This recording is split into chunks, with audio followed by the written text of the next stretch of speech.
Good afternoon to one and all present here. Under AECT Prerana scheme, our college is conducting GATE classes, and today's session will be about foundation engineering objective type questions. So I am Fatima Daras Crazy, Assistant Professor in Civil Engineering, Erode Senundar Engineering College, Tamil Nadu. The 41st question is, the load carrying capacity of a pile can be determined by which of the following methods? The first option is dynamic formula, second option is static formula, third option is plate load test, and fourth option is all of the above. The answer is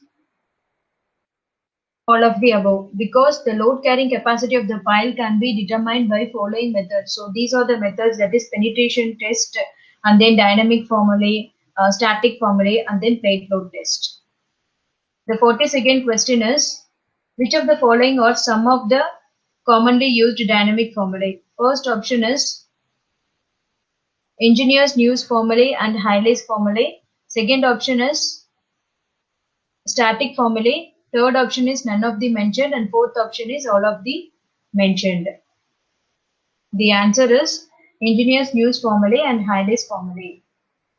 The engineer's news formulae has proposed by Wellington, and Hayley's formulae given by the original expression of Hayley or commonly used dynamic formulae. Then 43rd question is, when a pile hammer hits the pile, the total driving energy is equal to dash. First option is weight of hammer times the height of drop, weight of the ram times the height of the stroke, sum of the impact of the ram, sum of the impact of ram plus energy delivered by the explosion.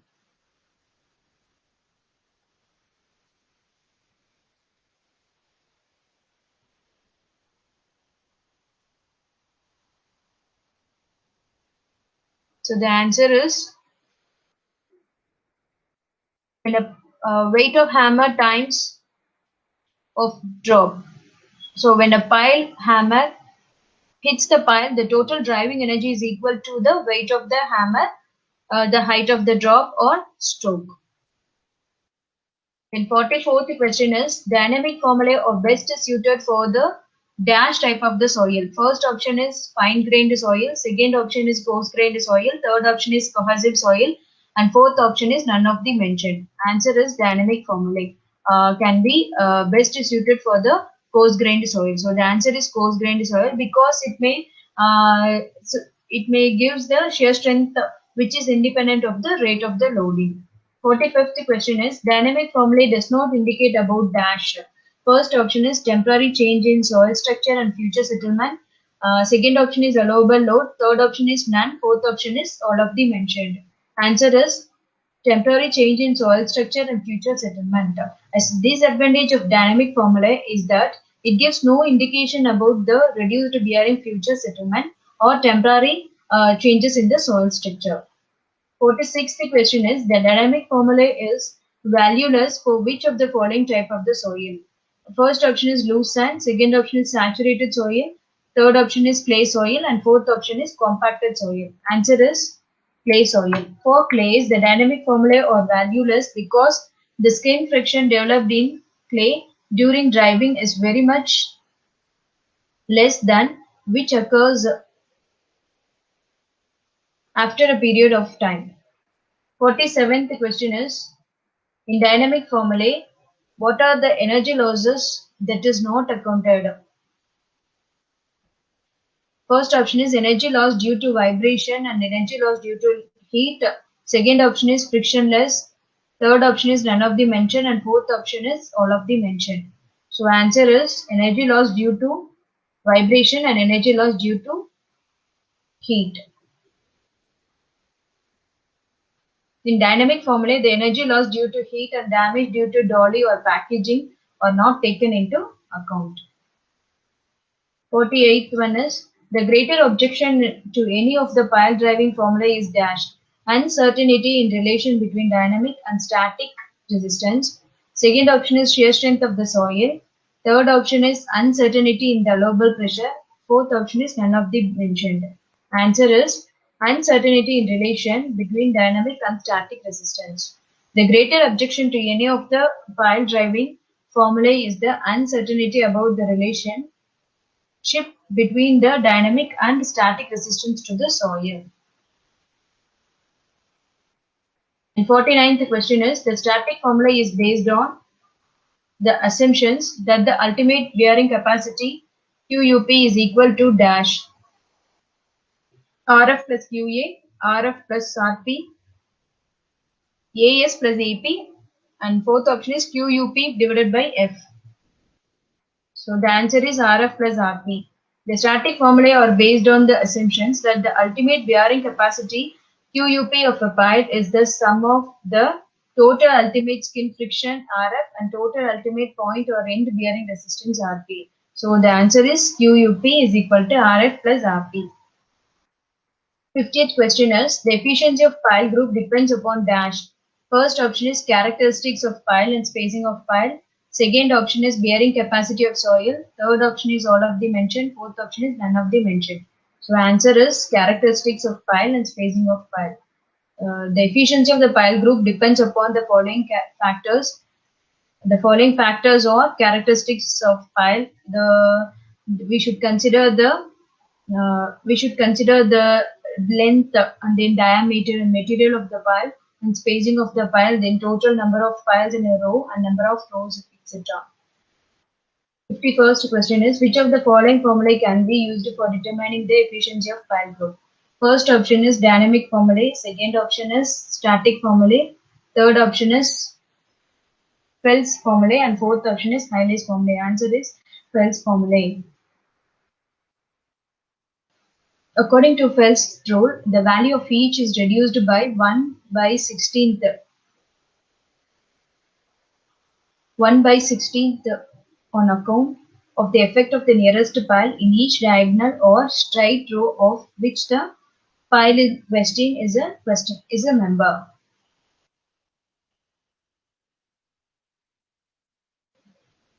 So 53rd question is, the bearing capacity of a single pile in clay is mainly due to dash. First option is friction, second option is shear strength of soil, third option is allowable load, and fourth option is ultimate load. So the answer is friction. The bearing capacity of the single pile in clay is mainly due to friction, and the friction and the point bearing resistance may be negligible. 54th question is, the downward drag acting on a pile due to the movement of the surrounding is called dash. First option is skin friction, second option is negative skin friction, third option is frictional force, and fourth option is none of the mentioned. Answer is negative skin friction. We may know about the negative skin friction. So while driving the pile into the soil, there may be some friction occur between the pile and the soil. So we have to reduce that. So that one we called it as downward drag acting pile. Okay. Then 55th question is, the area of the pile group along the failure surface is equal to dash. First option is perimeter into area of the cross section. Second option is breadth into length. Third option is perimeter into length. Fourth option is perimeter by area of the cross section. So answer is perimeter into length. The area of the pile group along failure surface is approximately equal to the perimeter P of the pile group multiplied by the length L of the pile. Then 56th question is, the pile spacing of each pile is taken as dash diameter of the pile. So options are 4, then second option is 5, third option is 3, and fourth option is 10. The answer is 3. A spacing of 3 times of the diameter of the pile is commonly selected as trial spacing between the piles and checked against the criterion that the resistance QS can be obtained. 57th question is, the settlement of a group of friction piles can be computed on the assumption that dash. The options are clay is incompressible, then a pile below the lower level is ignored, bearing resistance is 0, none of the mentioned. Answer is clay is incompressible. As a rough approximation, the settlement of a group of friction piles can be computed on the assumptions that the clay contained between the top of the piles is incompressible. Then 58th question is the equation used for determining the bearing capacity of a group of friction piles is dash. Options are QUP is equal to RF plus RP, QUG is equal to N into QP into efficiency of the group. Okay, and eta N is efficiency of the group. QUG is equal to N into QP by efficiency of the group. And last option is none. Answer is N into QUP. N is number of piles here, and QUP is load on individual pile, efficiency of the group pile. Method of estimating the bearing capacity of a group of friction piles is to be multiply the quantity that N into QUP by a reduction factor called the efficiency of the pile group. Then 59th question is stabilization of soils are most commonly used in dash engineering works. First option is airfield payments. Second option is foundation of buildings. Third option is pile construction. And fourth option is all of the mentioned. So answer is airfield payments. So the most common applications of this stabilization is in the construction of roads and airfield payments. Then 60th question is the method of stabilization can be grouped under dash main types. First option is 3, second option is 2, third option is 1 and fourth option is 4. So answer is 2. The method of stabilizations are grouped into 2 categories. One is without admixture, another one is with the help of the admixtures. So the soil can be stabilized by densification or by dynamic. Okay. Then 61st question is example of modification of soil property with the help of the admixture is dash. First option is compaction, second option is drainage, third option is mechanical stabilization, and fourth option is particle size distribution. So the answer is the answer is mechanical stabilization. So the modification of soil property with the help of the admixtures we call it as mechanical stabilization. Either we can use the stabilization by using cement, lime, bitumen, or chemicals. Okay, this we can be stabilized. If the weaker soils are available, we can strengthen the soil by using these admixtures so that the soil will get stabilized. Then 62nd question is the important factors that governs the engineering behavior of soil or dash. First option is densification, second option is stabilization, third option is tensile strength, and fourth option is particle size distribution. So answer is particle size distribution. The particle size distribution and composition are the important factors governing the engineering behavior of the soil. Then 63rd question is mechanical stabilization of the soil involves which of the following operation? First option is compaction and changing the composition of soil. Second option is leveling. Third option is none of the mentioned, and fourth option is all of the mentioned. So answer is compaction and changing the composition of the soil. So mechanical stabilization involves 2 operations. One is changing the composition of soil by adding or removal of certain constituents such as organic matters or shells like that. And second option is we have to densify the soil or we have to compact the soil so that the soil may get stabilized. 64th question is for mechanical stabilized bases, liquid limit should not exceed dash. So it should not exceed up to 25%. So the answer is 25%. For bases, the liquid limit should not be exceed 25%, and then plasticity index must not exceed 6. Okay. So we may know the limits of the soils. First is liquid limit, second one is plastic limit, and third one is shrinkage limit. Okay. In liquid limit, we have the limit up to 25%, and number of loads should be up to 10 load. Okay. So this is the liquid limit. In plastic limit, when you crumble the soil, it should not, when you rolled the soil, we should not be crumbled enough. It should withstand up to a diameter of 3 mm. Okay. So that is the plastic limit. The difference between the liquid limit and plastic limit, we call it as plasticity index. Then the plasticity index must not exceed 6. So there is another limit also there. One is, that is shrinkage limit. The shrinkage limit will be calculated by having the mercury level. To determine the shrinkage limit, we can apply the mercury on the soil surface and it will be determined. The 65th question is the properties of the soil under compaction depends upon dash. First option is swelling, second option is placement condition, third option is water content, and fourth option is permeability. So the answer is water content. The property of the soil under compaction depend upon the water content, amount of compaction, and the type of the compaction. Then 66th question is the properties of the soil that are affected by compaction or dash. First option is swelling, second option is water absorption, third option is permeability, and fourth option is all of the above. So the answer is all of the above. So these are the various properties of the soil. Okay, so when if you compact the soil, mainly it may be affect the soil properties such as testing characteristics, permeability, compression, swelling, and then water absorption. Then 67th question is the soil stabilized with the cement is called, four options are there. One is lime cement, second one is soil cement, third one is cementing soil, and fourth one is none of the mentioned. Answer is soil cement. So we can stabilize the cement with the Portland cement so that it may be called it as soil cement. Then 68th question is the important factor affecting the soil cement is dash. So the answer is admixtures, swelling, water absorption, and then permeability. The answer is admixtures. So the admixtures may be either may be natural or chemical admixtures we may use. So the important factors affecting the soil cement are first one is nature of the soil, second one is cement content, third one is conditions of the mixing, and then the fourth one is compaction, and fifth one is curing and admixtures. 69th question is the binding action of individual particles through cement is possible only in dash type of the soil. First one is fine grained soil, second option is clayey soil, third option is coarse grained soil, and fourth option is all of the mentioned. So answer is coarse grained soil.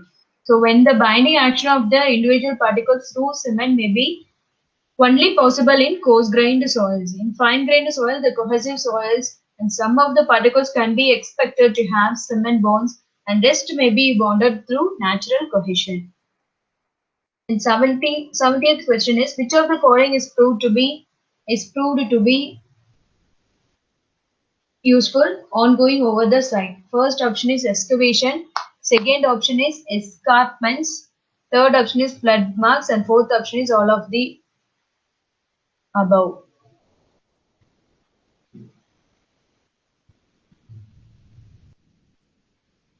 So answer is ongoing over the site, a study of following features may be useful: local topography, excavations, cuttings, escarpments, flood marks, and evidence of the erosion. 71st question is the methods of site investigations are dependent upon dash. First option is climatic condition, second option is nature of engineering project, third option is local topography, and fourth option is all of the mentioned. So answer is nature of engineering project. The methods of site investigation are largely dependent upon the nature of the engineering project and the site.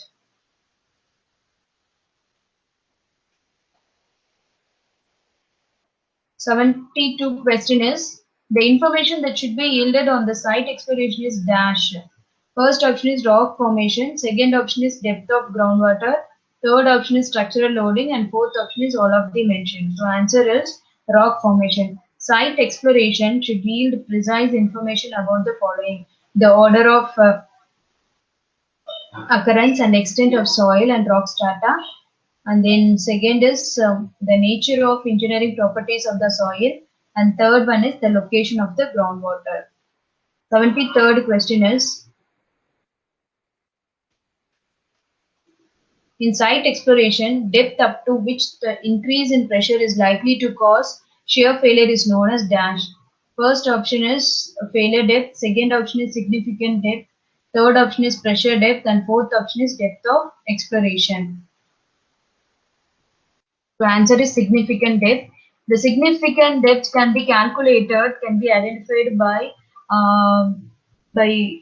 by conducting a test on standard penetration test. Okay, so we can find out the significant depth while doing the field test of standard penetration. So the explanations would be in general should be carried out up to a depth which the increase in pressure due to structural loading is likely to cause perceptible failure or shear failure. Such a depth we call it a significant depth. We can easily see in the standard penetration test.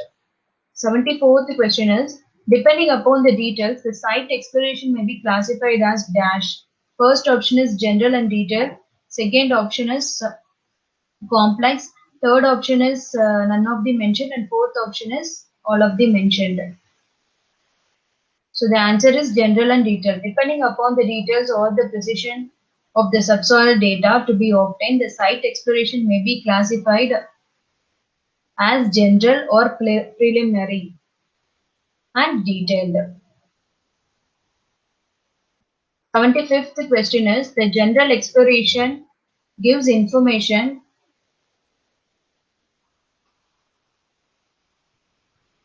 about which of the following features? First option is depth of rock, second option is composition of soil strata, third option is groundwater level, and fourth option is all of the above. So the answer is all of the above, because we have to consider the depth, extent, and composition of the soil strata, and then depth of the rock when necessary, then groundwater level, and then preliminary selection of the foundation type, and then fifth option is compressibility of the soil strata. Then 76th question is, for pile foundation, the depth of the exploration at the start of work is dash. 10 meters, 40 meters, 70 meters, and then 200 meters. So the answer is 10 meters. The depth of exploration at the start of the work or the significant depth for pile foundation should be 10 to 30 meters or more, at least one and a half times the width of the structures to be considered. Then 77th question is, what are the methods used for general exploration? First option is subsurface penetration, second option is groundwater exploration, third option is rock cuttings, and fourth option is all of the mentioned. Answer is subsurface penetration. So exploratory borings, shallow test pits, subsurface penetration, soundings, and geophysical methods are used for general exploration.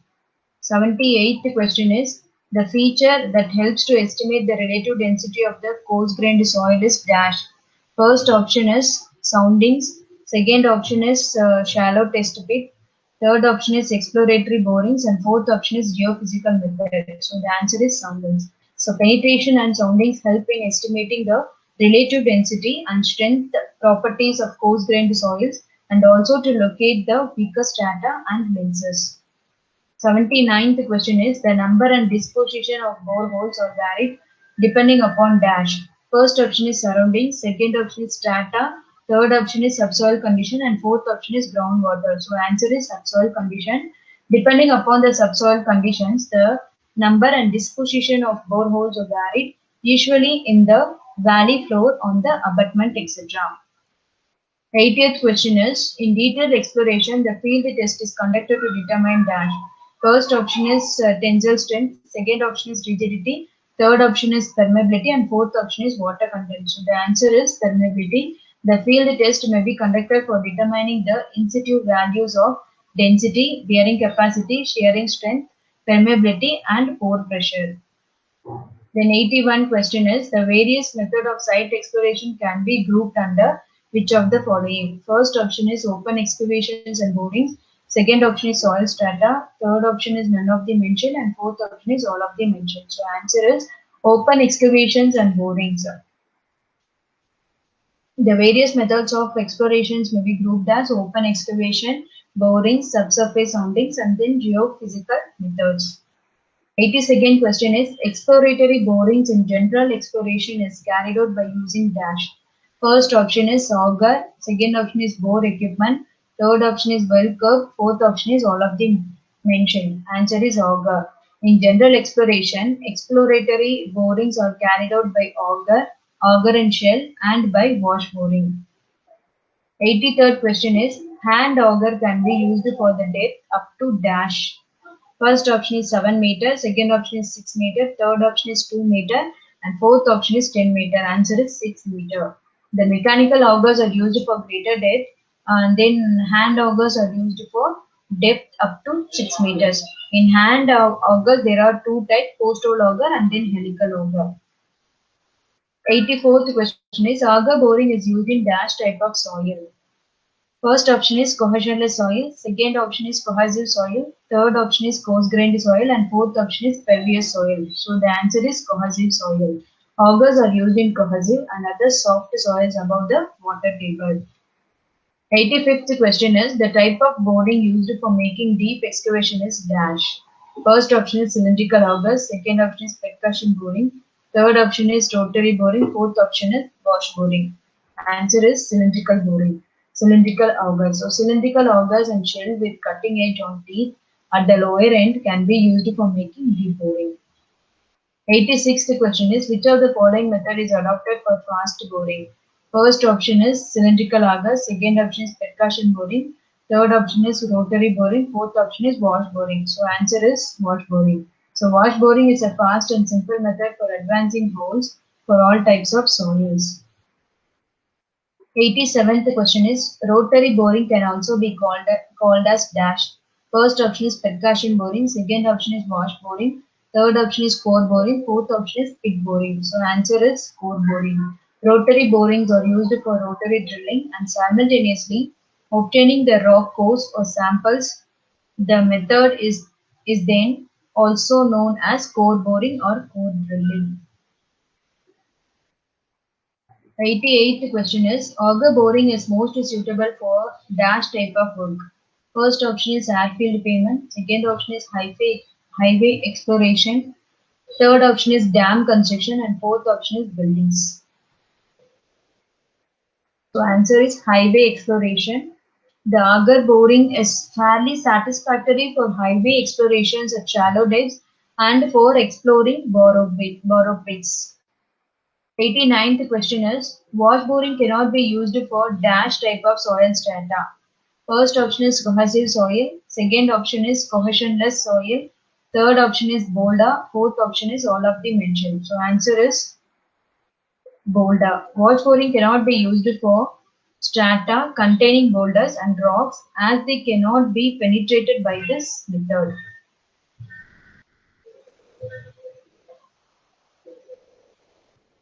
The 90th question is, mud rotary drilling belongs to dash type of boring method.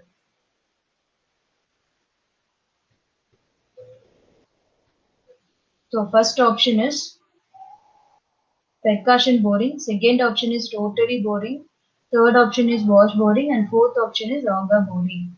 So the answer is rotary boring. A drilling mud is forced down in rotary boring, hence the method is also known as mud rotary drilling. 91st question is, the instruments used in hand augers are dash. First option is post-hole auger, second option is sand pump, third option is wash boring apparatus, and fourth option is stationary piston. Answer is post-hole auger. So helical auger and post-hole auger are the common types of the hand auger in use. 92nd question is, the type of boring method that can be used for both rock and soils or dash. First option is shell boring, second option is wash boring, third option is auger boring, and fourth option is rotary boring. So the answer is rotary boring. The rotary boring or rotary drilling is a very fast method of advancing hole in both rocks and soil by drill rod. 93rd question is, the commonly used geophysical method for site exploration is dash. First option is gravitational method, second option is electrical resistivity, third option is magnetic method, and fourth option is all of the mentioned. Answer is electrical resistivity. The electrical resistivity and seismic refraction methods are the most commonly used for civil engineering purposes. 94th question is, electrical resistivity method is based on measurement of dash. First option is specific resistance, second option is voltage, third option is potential drop, Fourth option is current. Answer is specific resistance. The electrical resistivity method is based on the measurement and recording of changes in the mean resistivity or apparent specific resistance of the various soil. 95th question is the method used for studying of horizontal changes in the subsoil is dash. First option is resistive sounding, second option is resistive mapping, third option is mean resistivity, fourth option is critical distance. Answer is resistive mapping. For knowing the horizontal changes in the subsoil, the electrodes kept at a constant spacing are moved as a group along the line of the test. This method is known as resistive mapping. 96th question is the commonly used penetration or dash. First option is IS penetration test, second option is cone penetration test, third option is Dutch standard test, and fourth option is all of the mentioned. Answer is cone penetration test because the standard penetration test and cone penetration test is the two commonly used penetration test. 97th question is in the seismic refraction method, the wave sent along the ground surface is picked by dash. The options are geosatellite instrument, geophone, wave detector, and all of the mentioned. Answer is geophone. The radiating shock waves created into the soil at the ground level are picked up by the vibration detector known as geophone. 98th question is earth embankments or slopes are commonly required for which of the following purpose? First option is railways, second option is earth dams, third option is roadways, and fourth option is all of the above. Answer is all of the above. The earth embankments are commonly required for railways, roadways, earth dams, leaves, and then river draining works. 99th question is the failure of slopes may take place due to dash forces between the soil particle and high water content. Second option is action of gravitational force. Third option is none of the mentioned, and fourth option is all of the mentioned. So answer is forces between the soil particle and high water content. The failure of slopes takes place mainly due to the action of the gravitational force, which tends to pull the upper portions of the soil mass downwards to a nearly more level surface. The last question is the slopes is classified into two types. Okay, so there are options are 2, 3, 4, and then 5. The answer is 2. So there are two types of slopes. One is finite slope, another one is infinite slope. Okay, so we can see the next objectives in the next class. Thank you.